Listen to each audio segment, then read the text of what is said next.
Emotional regulation isn't software. It's survival level competence. You can outrun your emotions for years, but you can't outrun your physiology. So if you're a man that's listening to this, the question isn't whether you're tough enough to endure stress. The question is whether you're trained enough to release it, because the body always collects the bill. Welcome to Reforged, a podcast by the Authentic Masculinity Project, a place where we have raw conversation about modern masculinity, capacity, complexity, integration, and authenticity. Hi, and welcome to Reforged, a podcast by the Authentic Masculinity Project. My name is Scott Austin Martin, and I am a licensed professional counselor. I am a somatic processing trauma therapist, and I am, more importantly, a very proactive relationship transformation coach. Welcome to the show today. There's a statistic that keeps coming back into my work, and every time I sit with it, it sharpens something important. And men are roughly twice as likely to die from what's commonly called broken heart syndrome. Yes, that's a thing. Let that land for a moment. Not metaphorically, not poetically, biologically, like broken heart syndrome, clinically known as Takotsubo, I hope I'm saying that right, cardiomyopathy, is a real and measurable stress injury to the heart. And it's most often triggered by acute emotional shock, grief, loss, betrayal, humiliation, abandonment, or sudden fear. And the heart muscle temporarily weakens, the left ventricle changes shape, and cardio output drops. What's really interesting is this: women are actually diagnosed with this condition more often. Men, when they experience it, are far more likely to die from it. So that difference matters, and it tells us something most conversations about masculinity completely miss. This isn't about men being out of touch with their feelings. It's about nervous system capacity.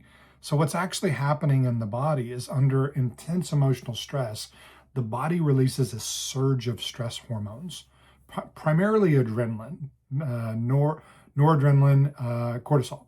And these chemicals are designed for short-term survival. So what do? They increase heart rate, they constrict blood vessels, they mobilize energy, they narrow focus. In manageable doses, they help you respond to threat. But in overwhelming emotional shock, especially when there's no pathway for regulation or discharge, that surge can become toxic. In Takotsubo Cardiomyopathy, that's a mouthful, researchers believe the heart is essentially stunned by the hormone flood, and the muscle doesn't receive oxygen the same way. Electrical signaling becomes unstable. In severe cases, this leads to heart failure, arrhythmia, or death. So this is not weakness, this is an overload of the system. So why do men die more often, right? So here's where masculinity enters the picture, not as ideology, but as conditioning. Most men are trained from a very young age to suppress emotional expression, override internal signals, stay functional under stress, isolate rather than co-regulate, delay asking for help, handle it alone. And this training produces men who may be very good at endurance, but very poor at downregulation. So when emotional stress hits, it doesn't move through the system. You've heard me probably talk about this before. We talk about containment, the ability to stay present even in intense emotions without escaping or collapsing or trying to control things in a certain way, armoring up. So it gets contained improperly. It tightens, it stores, it's braced against. And men often don't cry, talk, shake, breathe, or orient their nervous system back to safety. These are all things that we do in somatic process. Men brace. They go numb. They keep going. And that works until it doesn't. So when the system finally exceeds capacity, it doesn't leak gradually, it collapses catastrophically. That's why men are more likely to die from the same stress injury. Not because they feel more, but because they've been trained to feel later when the body can no longer compensate. So this is the cost of what I continue to call survival masculinity. Survival masculinity teaches men to equate emotional regulation, with weakness and suppression with strength. But biology doesn't care about identity narratives. So the cost shows up as higher rates of cardiovascular disease, higher stress-related mortality, sudden collapses after loss or betrayal, men who seemed fine until they weren't, and bodies that carry decades of unprocessed activation. So you can be competent, productive, admired, and still be quietly accumulating stress in your nervous system. Survival masculinity doesn't just cost relationships, it costs lifespan. There's this normalization that it's not okay to not be okay, where so many men don't even allow the hood to be raised for us to look at the engine of the emotional landscape.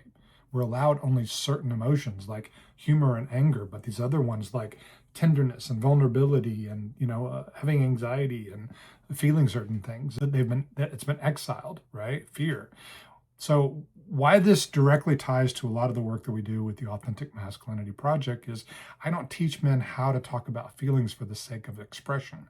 I teach men how to regulate stress before it becomes injury.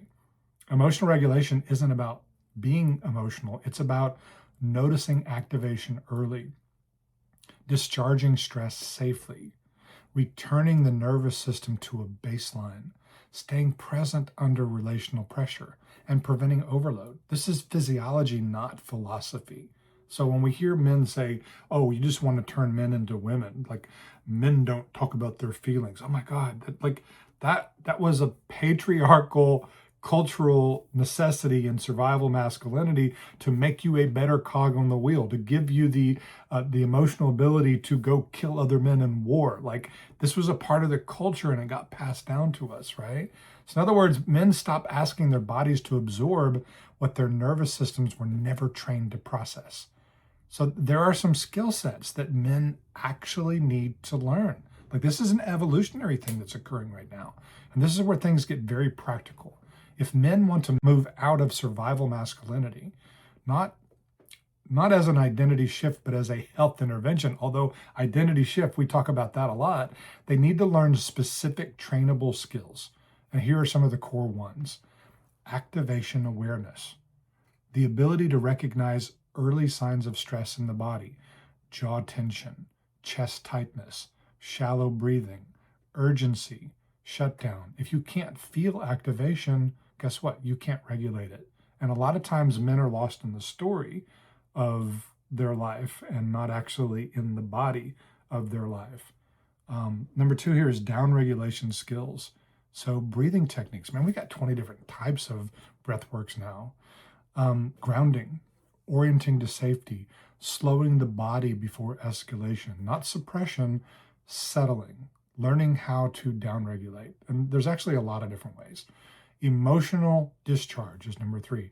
Learning how stress exits the body, breath, movement, shaking, sound, tears, stillness. So many of those are things that are like, well, I'm not going to be caught being vulnerable or having emotional expression.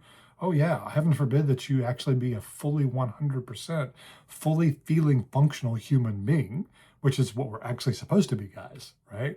So stress must move.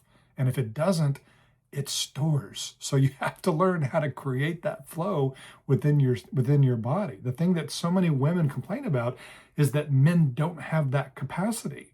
And so they can't handle an intense emotion without shutting down, without collapsing, without armoring, without trying to control, without getting angry. All right, the next one, 4, is co-regulation. Knowing how to let another regulated nervous system help settle yours. And too often this job is put onto women. And we really need more men that are creating spaces where we have sacred spaces to grieve. At least they had that in indigenous cultures, right? So places that without shame, dependency, or collapse. Isolation amplifies stress chemistry. So we need more campfires. We need more men's groups. Start one. Be the change that we need in the world, guys. Number 5 is capacity building. So this is gradually increasing how much emotional and relational tension you can hold without flooding or disappearing.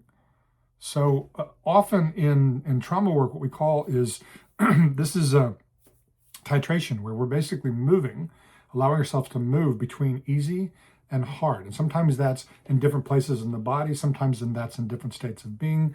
Imagine different settings, and like, I'm going to allow myself to be uncomfortable, then I'm going to move back to what's comfortable. And in this way, we're stretching the neural system, and we're actually conditioning it to have larger capacity. And capacity grows through patience. It doesn't grow through willpower. This is not something that you can just, bite down and grit your teeth and, grin and bear it. Number 6 is repair skills, learning how to return to connection most of the time after a rupture, like having with presence, with accountability, with steadiness. Unrepaired stress compounds. Now, so in a relationship, like, your ability to stay present without reacting. It doesn't mean you're not going to respond, right? But without reacting to where you're unpredictable. When a man is unpredictable, there's no safety there. So a woman needs to know that even if a stressful time is coming, because guess what? That's coming for every one of us. You can't stop the waves. You can learn how to surf, right? So a woman needs to know that even if it gets rough, she can predict that you're going to be stable in that situation. Otherwise, she's monitoring and she's trying to handle your stress while y'all collectively are trying to handle some life stressor at the same time. And that's difficult. She's now pulling double duty in a lot of those situations. Number 7 is meaningful expression. This is not venting. Naming internal experience accurately enough that it no longer needs to be held in the body. And, there's a wide variety of how to look at that. One of the books that, we have in the AMP system is Mask. And in this book, there's 35 core wounds. And each one of those wounds has a variety of normal defense mechanisms that come on board to protect it. So a part of this is naming. If you can name what's actually been holding up and creating the system for you, then a lot of times it begins to lose its power. So naming internal experience accurately enough so that it no longer needs to be held in the body. A part of that is cognitive and naming something. A part of that is somatic and working with the felt sense of the body also. But know where you came from. Like, know why you're, like, as an example, if you've been abandoned, then chances are you have a defense mechanism of dependency, whether that's codependency in a relationship or whether that's dependency on a substance, some variety, right? Betrayal means that there's a defensive mechanism of control. And there's other examples in that book as well. There's an assessment in this book that helps you kind of figure out what's and it's not normally one, it's normally like 5 to 10 of these wounds that most of us kind of have, so that we can name it, and it begins losing some of its power. All right, so the reframe that men need to hear is that men aren't dying because they feel too much. That, like, don't let that, like, that's not the conversation. They're dying because they were trained to feel too little, too late, and to ask their bodies to carry what their nervous systems were never taught to process.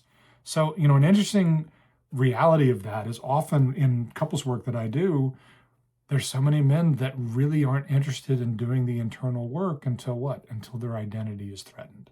So again, back to understanding what survival masculinity was, why it was necessary during the industrial age and during 2 world wars, how our culture normalized saying this is what a man is, this is what a woman is, and none of that has to do with who you are actually authentically. We created these stereotypes that put people into boxes and told them this is who they have to be. And what we did is we outsourced an entire domain of life, the emotional landscape, to women. And every domain of life needs containment and flow, masculine and feminine, right? And so we gave the masculine containment of the emotional landscape to women.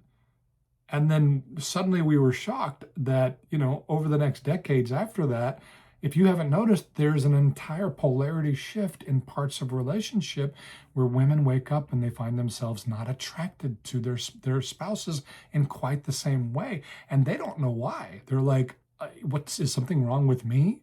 But polarity is actually very, very predictable. When you give all of the masculine containment of an entire domain of life, emotional capacity, emotional regulation, the entire emotional landscape, over to women, you make them responsible. Well, now they're the ones that are holding the container. Where's the polarity? Well, now we're the ones that are flooding, in the flow, in the middle. And this is why so many men are lost, because they don't understand that. So emotional regulation isn't soft work. It's survival level competence. You can outrun your emotions for years, but you can't outrun your physiology. So if you're a man that's listening to this, the question isn't whether you're tough enough to endure stress. The question is whether you're trained enough to release it, because the body always collects the bill. Most people that have been involved with somatic process understand the body keeps score. There's a famous book about it, right? Because the body always collects the bill. And if you haven't heard me say this in one of the videos before, if you actually allowed yourself to feel everything that you need to feel every single day, you'd always be okay. What happens when we go to a somatic processing training or a weekend or an intensive, is that people have cathartic release. They release stuff they've been holding forever. Now, why would you need cathartic release? And the only answer to that question is because you've been holding it in. So when we say emotional capacity, we have to have the ability for emotions to move. Your perception of the reality is filtered through your thoughts and emotions. And if you tell your emotions that you can't have these, now granted, society may not be built at the moment in ways that make it appropriate for us to express what we're feeling in every situation. That is all the more reason why there should be spaces that are set up in life and time for us to process and for us to feel everything that we need to feel and have the emotions that we need to have. That is not woman work. That is normal, secure attachment, normal human being, fully feeling, fully functioning, Homo sapien kind of work, right? It's where we need to normalize that again for men. Men need to turn their hearts back on in all the ways that we've told ourselves it's not appropriate for them to be on.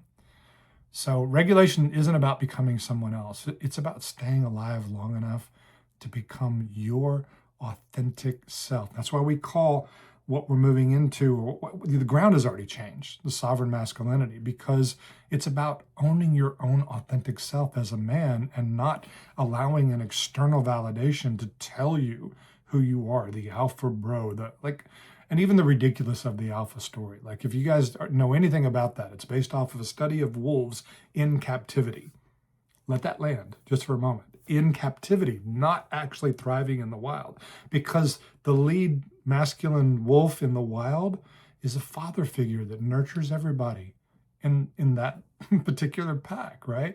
We only see that domination bullshit in a survival scenario. Well, which world do you want to live in? Do you want to live in a survival world?